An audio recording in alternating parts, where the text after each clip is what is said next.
दक्ष यज्ञ।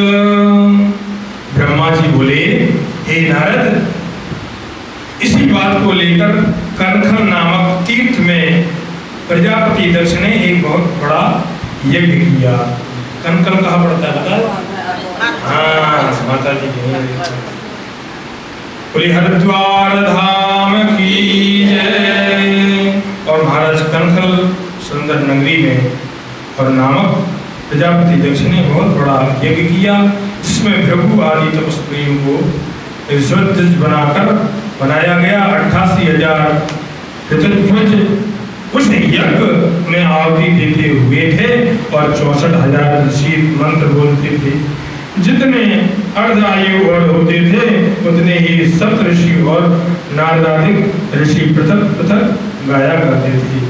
सभी गंधर्वों, विद्याधरों, सिद्धगणों, यक्षों और महाराज आदित्यों, समूहों और सभी नागों को दक्ष ने अपने इस महायज्ञ में वर्ण किया था। अगस्त, कलश, कश्यप, अत्रि, वामदेव, भृगु, दधीचि, भगवान व्यास, भरद्वाज, गौतम, पैल, पराशर, गर्ग, भार्गव,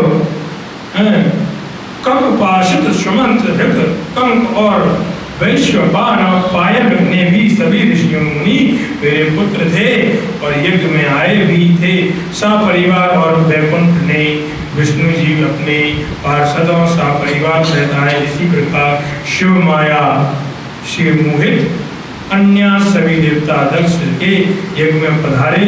दुरात्मा दक्ष ने सबका स्वागत किया। विश्वकर्मा द्वारा रचित बहुमूल भवन में उसने सबको निवास दिया।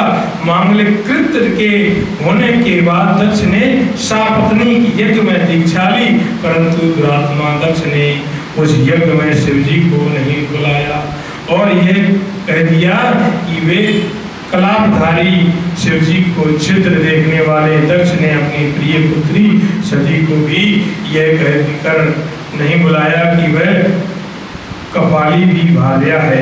कपाली मतलब जो कपाल पहन के रखता है ना। जब इस प्रकार यज्ञ आरंभ हुआ तब उसमें भगवान शंकर को न आया। देखकर शिव भक्त दधीचि ने सब देवताओं और ऋषियों से पूछा, इस महायज्ञ में भगवान शंकर क्यों नहीं आए हैं? हे महात्मन, इसके बिना यज्ञ अगस्त शोभित नहीं होता है, क्योंकि बड़े बड़े विद्वान भी से सब मंगलों का अंगार बदलाते हैं। हे पुराण पुरुष नीलकंठ प्रवेश वृषभ ध्वज नहीं यहाँ नहीं दिखाई देते हैं। हे दक्ष, जो अमंगलों के भी मंगल करता और आठों मंगलों के मूल है, उन्हें ब्रह्मा या विष्णु को भेज कर बुलाना चाहिए था। और परंतु ऐसा सत्य कहता हूँ कि जब तक भगवान शंकर यहाँ नहीं आवेंगे तब तक तेरा यज्ञ अपूर्ण ही रहेगा।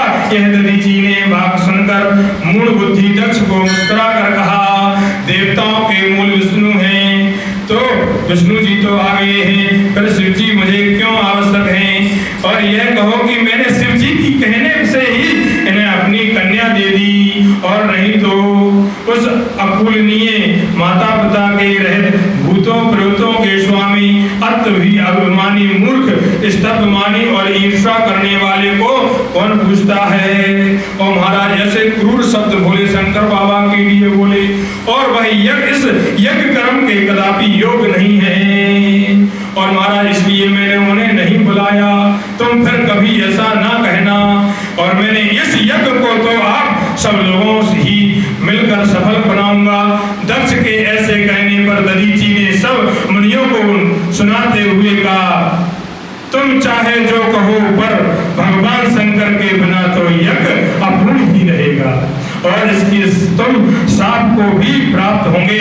ऐसा कह दधीचि ऋषि उस यज्ञ में अकेले ही निकलकर अपने आश्रम को चले गए। बोले शंकर भगवान की जय।